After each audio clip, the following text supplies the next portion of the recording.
Good evening, everyone. Can you please find your seats?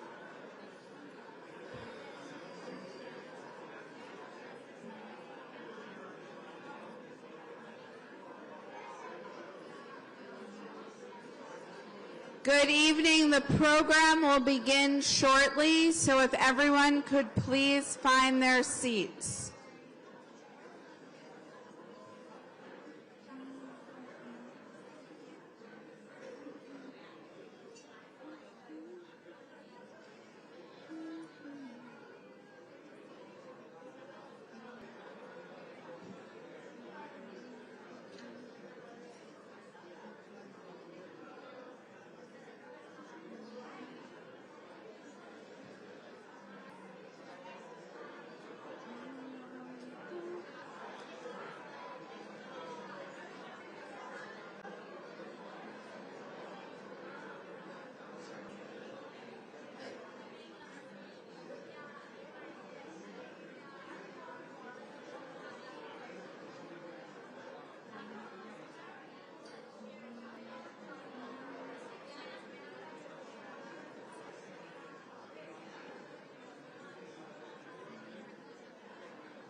I just want to give a few brief announcements before the program begins, so if everyone can please be seated.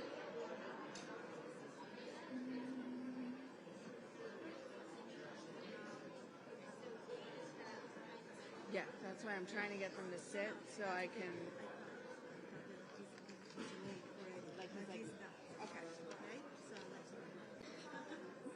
Okay, we have 10 minutes. Oh, 10 minutes? Yeah. Oh. Well, they thought he was like... On his way. Yeah, like literally here, but he's not quite here yet. So we have 10 minutes. 10 full minutes? Yeah, so... 10 minutes. Well, I don't know. You have to run out through security. Oh, but you know what? Never mind. It's not working. Although... No, it's not working. No. Ask Dana. No, it's okay. If Donna says you can. If Donna says you can, you can. I'm going to make... Okay.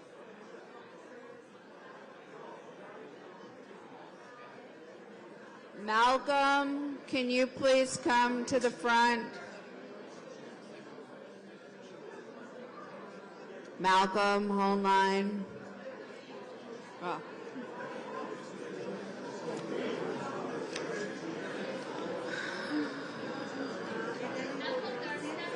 So Betsy will come here and introduce us. Exactly.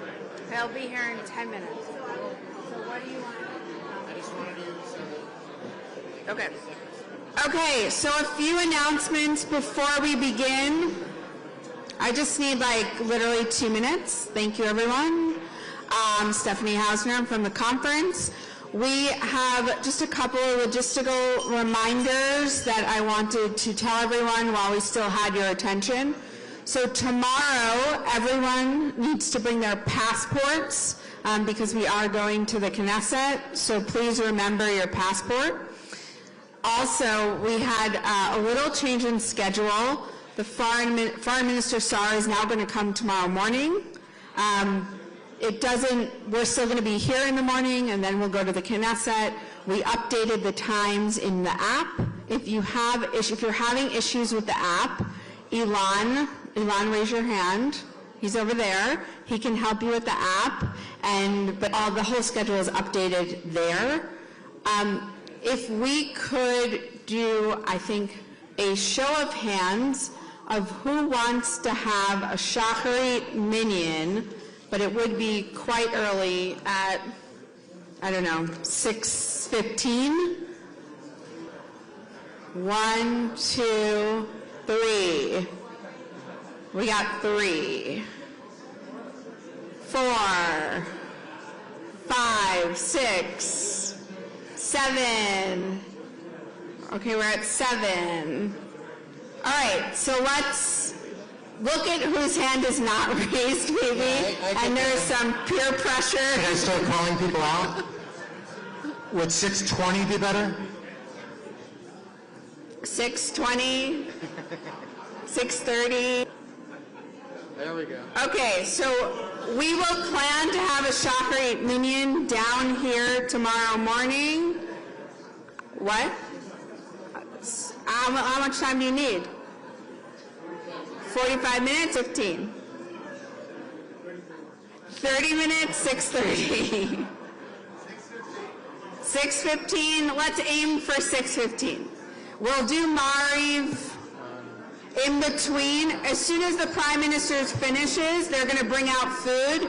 That might be a great time to do Mariv in that corner over there. Okay? Great. All right, any other announcements? Okay, thank you.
Malcolm Homeline.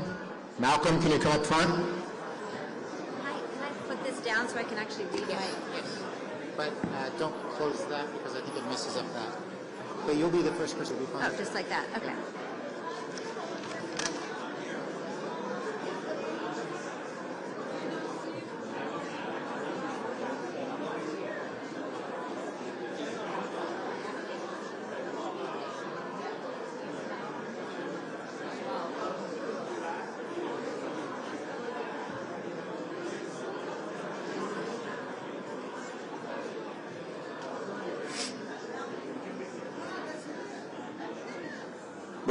Where? He's still alive. Thank you. I'll take that.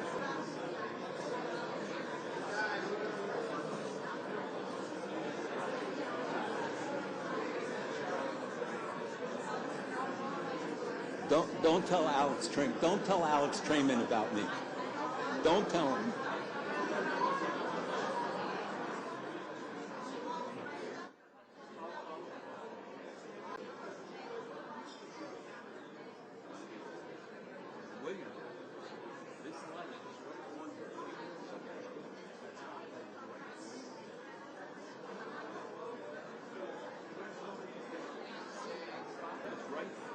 When you stand here, you're blinded. Look, it's right on here. You're saying I can't Those close are this like- thing?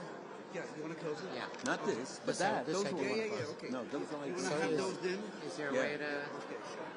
You can't stand here and see it. It's for TV. It's No, normal. but it's you can't see it. What are you supposed to say? Okay. You're going to have sense. It's just beauty.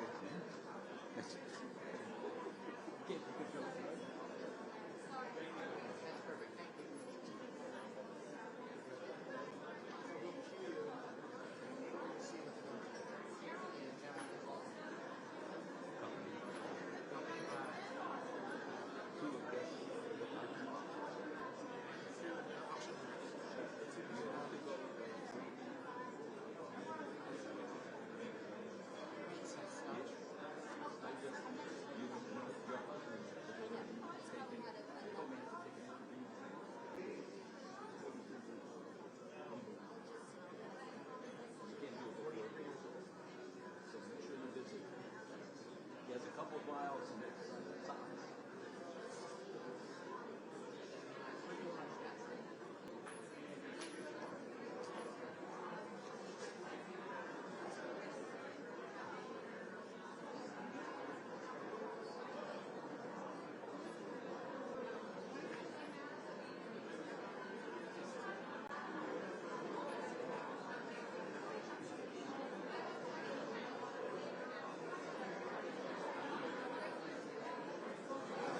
That was quick.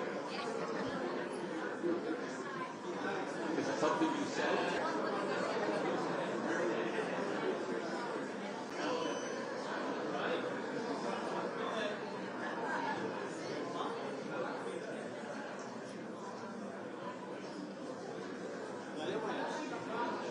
William, can you tell us this?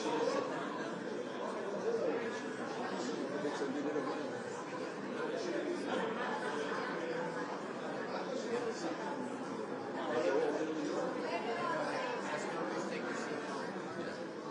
Could everybody please take your seats?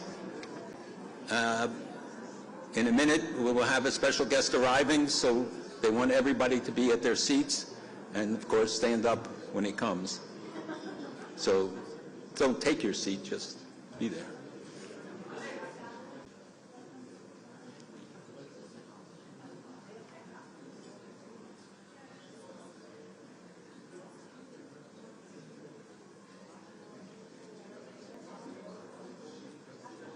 Dum dum dum dum dum dum dum dum dum dum dum dum dum dum dum dum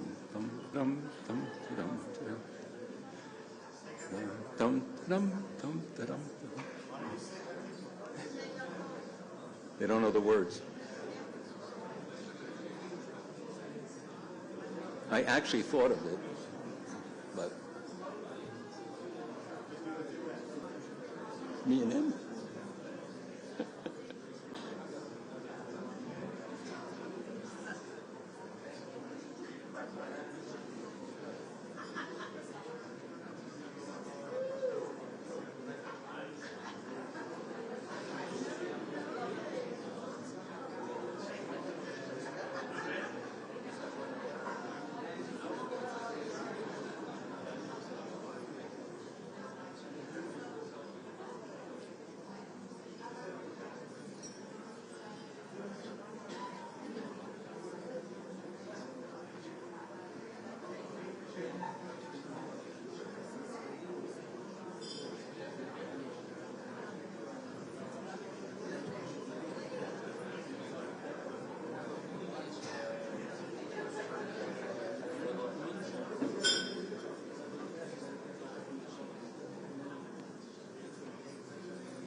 Ladies and gentlemen, please rise. The Prime Minister of the State of Israel, Benjamin Netanyahu.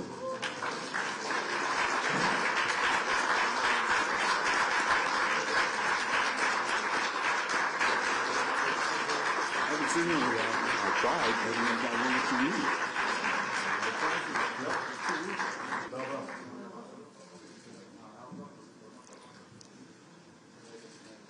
Good evening. Tonight we gather to hear, once again, from the Prime Minister of Israel, Benjamin Netanyahu. When we sat in this room a year ago, Israel was at war with Hamas and 70 hostages languished in Gaza. Today, the war has ended and every hostage has returned home.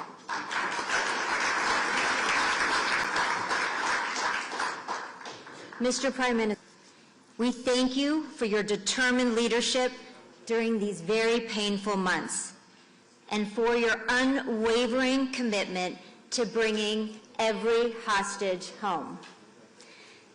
The struggle to secure against terror persists, but we recognize the extraordinary progress that Israel has achieved. We now look forward to hearing your vision for the next year in Israel's story. We convene here for the historic 51st Annual Conference of Presidents National Leadership Mission in Israel, in Jerusalem, the eternal capital of the Jewish people. We come to demonstrate once again that American Jews stand shoulder to shoulder with the people of Israel. The Jews are one. Mr. Prime Minister, your presence this evening reflects the enduring bond between Israel and American Jewry. You continue a tradition that stretches back to the earliest days of the Conference of Presidents. Every Prime Minister since Levi Eshkol has addressed this mission. And we are so grateful, and we know how busy you are, that you are upholding that legacy and returning to the United States in time to address us. Thank you very much.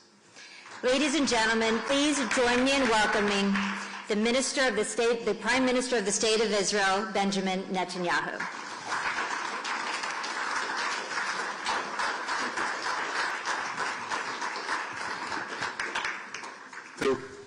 Thank you, Betsy, William, Malcolm, the Eternal. Well, it's that time of the year again, and we meet here annually, and things obviously change, and mostly for the better. but we still have challenges. I just came back from the United States for a very important meeting with President Trump.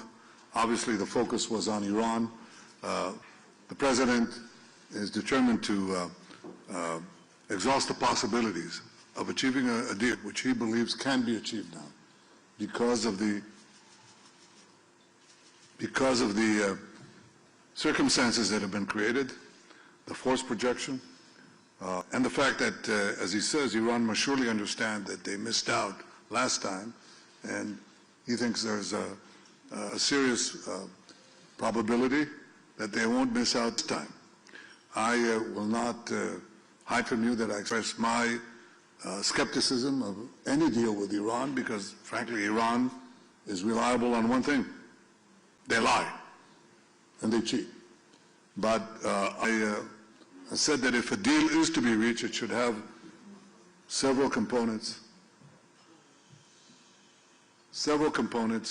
that we believe are important not only for the security of Israel, but for the security of the world, the United States, the region, the world.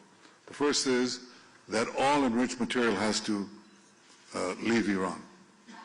The second is that there shall be no enrichment capability, not stopping the enrichment process, but dismantle the equipment and the infrastructure that allows you to enrich in the first place.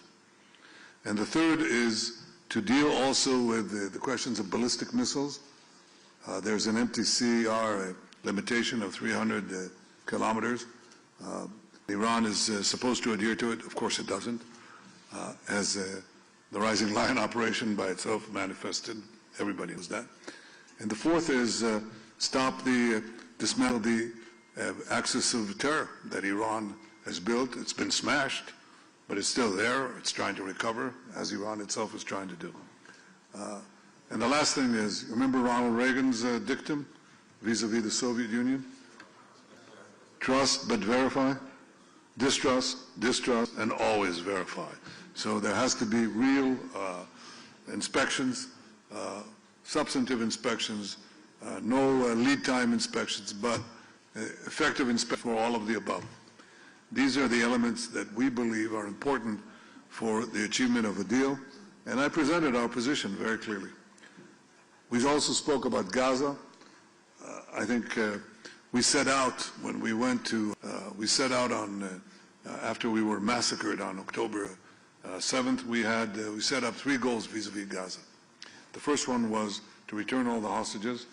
The second was to disarm or dismantle Hamas's military capabilities. And the third is to dismantle Hamas's capabilities. The first has been achieved with the help of the United States and, first of all, with the help of our brave soldiers, our incomparably courageous soldiers.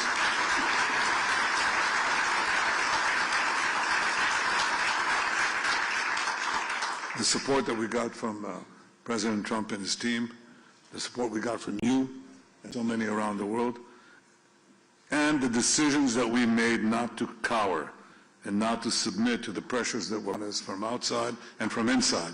We stood our ground. We got every single one of these people out, including the last hero, Rani Gvili, incredible. But there are so many others. We stood our ground there. We also stand our ground on the other 2 things that have to happen. Under President Trump's 20-point plan, when we move to Phase B, what has to happen is that Hamas must first be disarmed, and then Gaza must be demilitarized. Disarmed means that it must give up its weapons, not main weapons. And what are the main? People said heavy weapons. There are practically no heavy weapons in Gaza. There's no artillery, there are no tanks. There's nothing. The heavy weapon, the one that does the most damage, is called an AK-47. Okay? That's it. That's how they execute people. That's how they shoot our people. That's what they use. Assault rifles. That's what they used in the massacre of October. That's what they used. That's what they did the worst massacre of the Jewish people since the Holocaust with AK-47s. 60,000 of them. They have to go outside. Obviously RPGs, rockets, and so on. But that's the main weapon. and that has to go. So first, disarm Hamas, and second, demilitarize Gaza. What does that mean? They still have tunnels there. We dismantled about 150 kilometers of 500 kilometers of tunnels. We have to complete the job. That means also that you can't hide weapons labs or other facilities that they use to rearm themselves, regroup, and reform, which they're trying to do. Giving the president's plan a chance. And he put it very succinctly. He said, it can be done the easy way, or it can be done the hard way. We hope that it be done the easy way, because we know the ravages of, we know what it means to lose people. We know the human cost of war. But that goal has to be achieved one way or the other, and one way or the other, it will be achieved.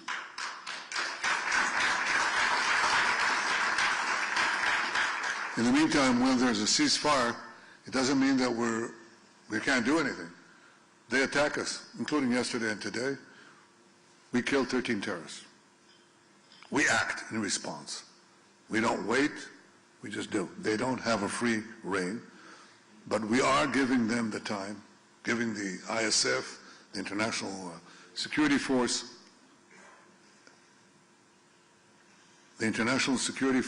and the President's Board of Peace and the various groups, various bodies that are under it, giving them the opportunity to try to do it the easy way. Again, we shall see.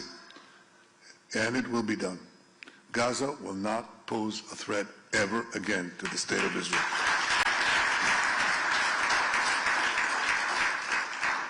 Now, obviously, we have other fronts. The most important one is the front of vilification to the Jewish state and the Jewish people, and the rampant antisemitism, which I'll talk about in a minute. But I want to bring to your attention what is happening, because you will not know it if you turn on the television stations and so on, depends which, of course, you wouldn't know what is happening here. The most important thing that is happening is that people are coming to us. Nations are coming to us. Companies are coming to us. Enormous economic powers are coming to us.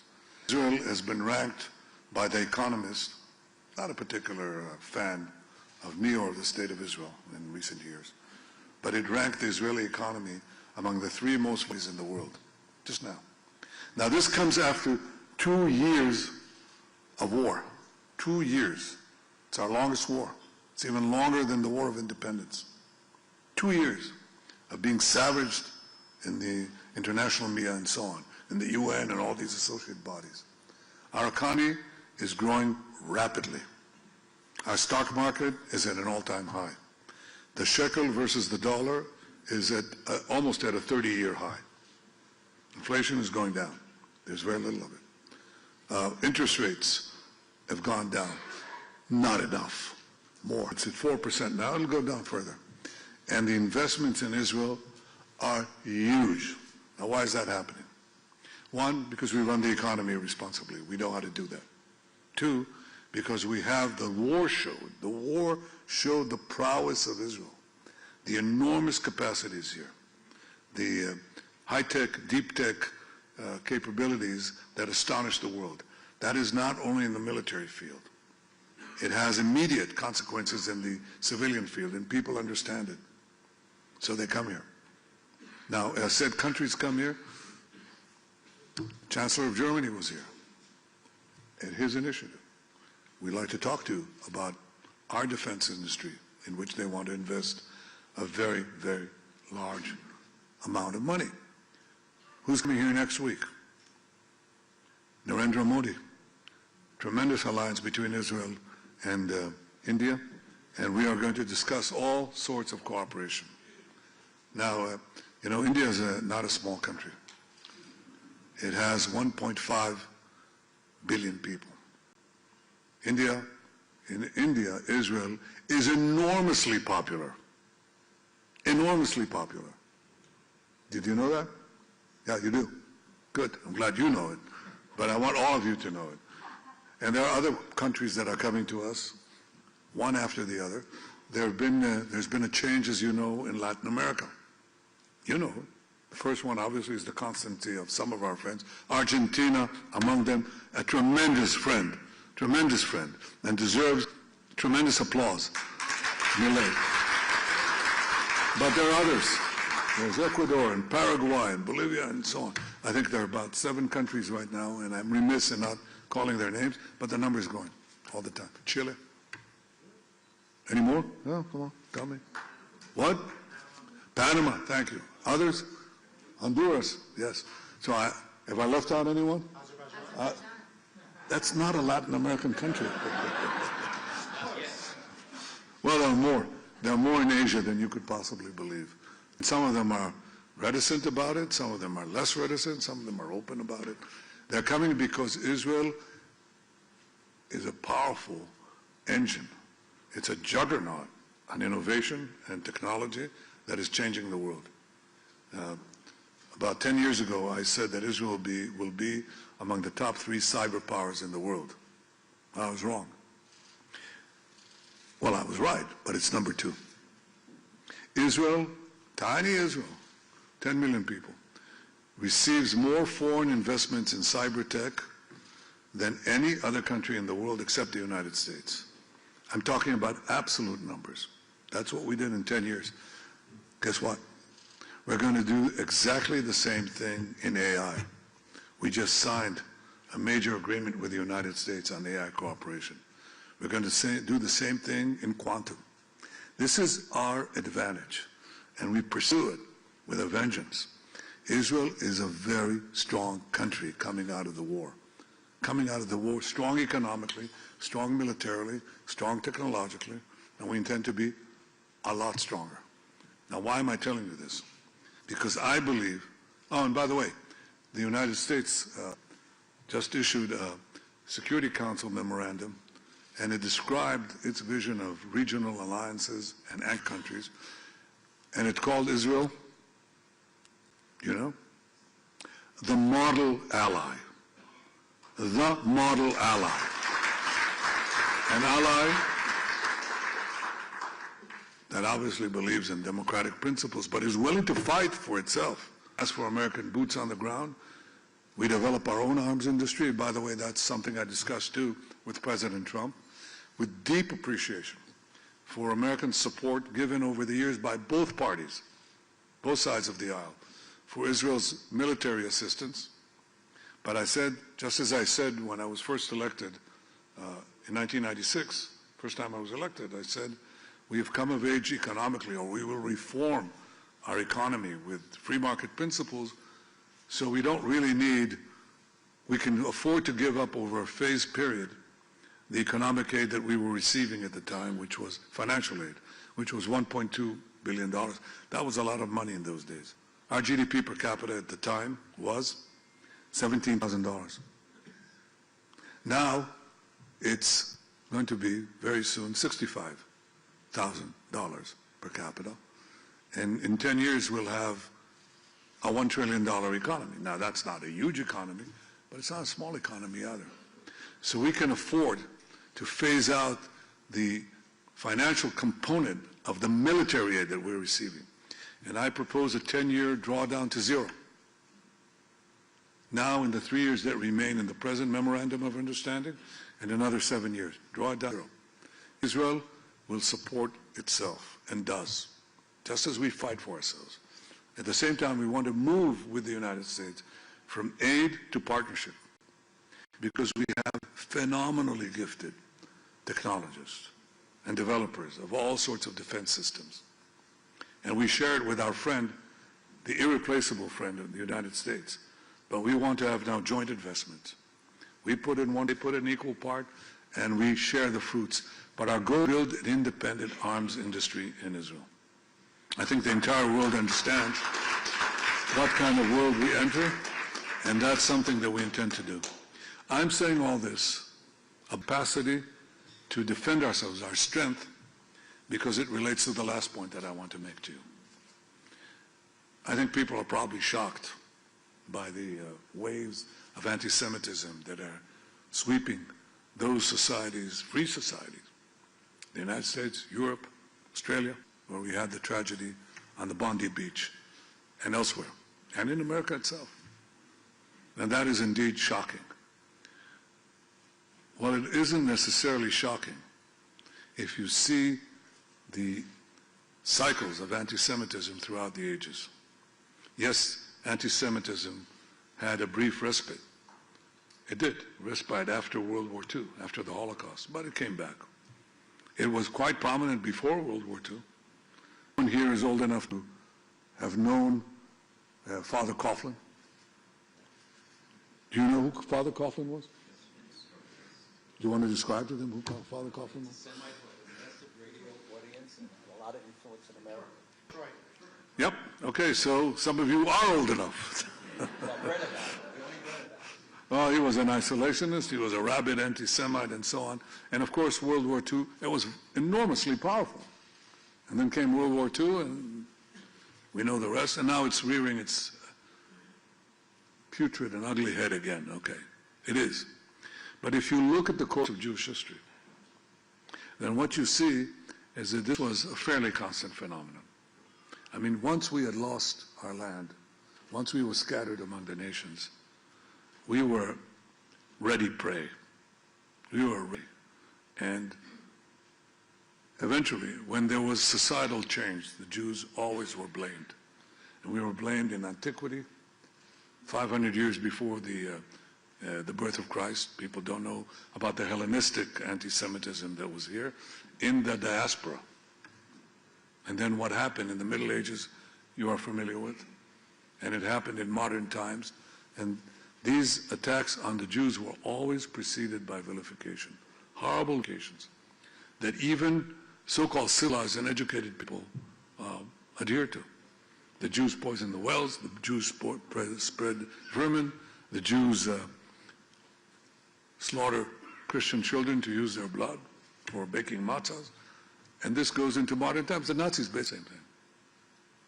And all these vituperations, all these slanders were always accompanied eventually by either exile or pogroms or mass murder. That's what happened to the Jews, one country after the other, into modern times. I think the great change in Jewish history was brought about by the great change in Jewish history, Herzl saw very clearly, was that when the Jews have their own independent state, they will have the independent power to roll back the physical attacks against us. We suffered during the diaspora from two things that converged and created enormous and repeated tragedy. We were at once prominent and weak. And when you are both prominent and weak, you invite a human quality that happens between individuals, but between nations. It's called envy. And when you envy someone and you can attack them, then you do. And that is essentially the story of the Jews. It's a simplification of anti-Semitism, but it tells you a great deal of what underpinned it. Well, with the rise of Israel, the Jewish state is definitely prominent, but it is no longer weak. On October 7th, they thought they'd do a Holocaust on us. That was the goal. If they could get away with it, they'd murder every last person, every last woman, child, infant that they could, which is what they did. But we rolled them back after day one with horrible consequences. We lost 1,200 innocent people. In the Holocaust, October 7th happened every day, 5,000 times. 5,000 times. We don't let a day of such tragedy go by. We roll back our enemies. We're in the process of destroying the remainder of that terror axis. We can fight back. And countries are coming to us because we have that strength. And I submit to you that that strength is something that we have to display in every country. In Australia, in Europe, in the United States, everywhere. I say to you in front of these vilifications, do not cower. Do not bend. Do not bow your head. Fight back. Because people respect those who respect themselves. And the minority that fought back, whether it's the blacks or the gays or women, they fought back And what we have to do as Jews, both here in Israel and in the various Jewish communities around the world, beginning with the United States, is to fight back. Silence will not help. Looking askance will not help. Fight back. That's what I tell you. That's what I tell young Jewish students that I meet. I'm proud of them when I meet them. I see that they have this inner fire. But it must be a policy. We fight back. There's going to be a media war. There's a digital war. Yes, I know all of that. And we're going to fight it together. But the most important thing is that you are willing, God, I hate to use this phrase, fight, fight, fight. You have to fight back. The first requirement to defeat anti-Semitism is to fight anti-Semitism. It's the only way. The way. Now, we do so, obviously, on the battlefield and the physical manifestations of those who want to slaughter us. We're very successful in. But we have to do it on the information level or the disinformation level as well. And I guarantee you that if we do so, the Jewish future, as you see in this remarkable state, the Jewish state, the state of our people, will have a remarkable future. Thank you for your consistent... Thank you, dear friends, and we'll see you next year in Jerusalem. Thank you very much.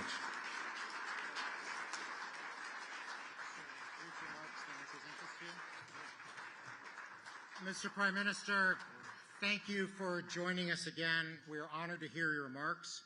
To open our 51st Annual Conference of Presidents Leadership Mission to Israel, this gathering marks a beginning not only for our delegation, but we hope for a new chapter for Israel and the Jewish people everywhere. For the first time since 2014, no hostages remain in Gaza, and yes, we should applaud that. After years of fear and anguish, we pause to recognize the forces that brought us to this moment, the courage and sacrifice of the brave men and women of the IDF, and the deep strategic and moral bond between Israel and the United States, which you, Mr. Prime Minister, helped to forge. Since October 7th, American Jews and Israelis have felt our hearts beat as one.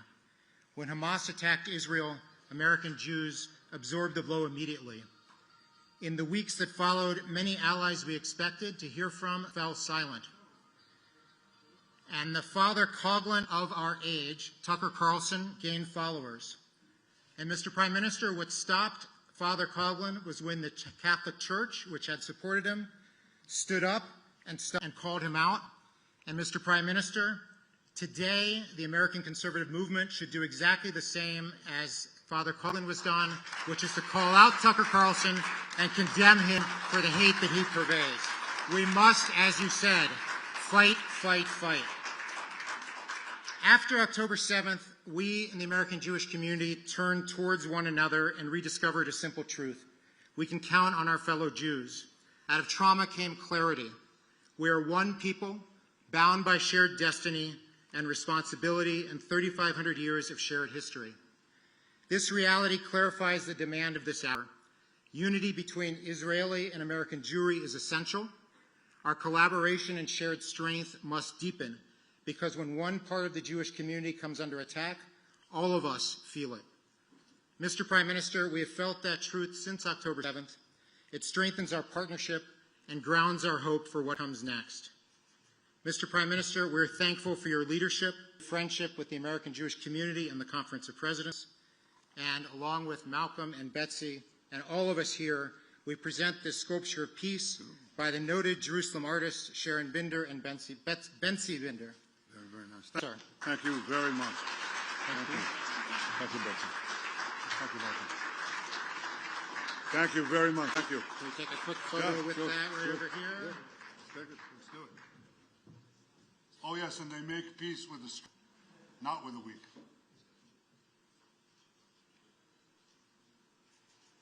Thank you. Thank you, sir. Thank you.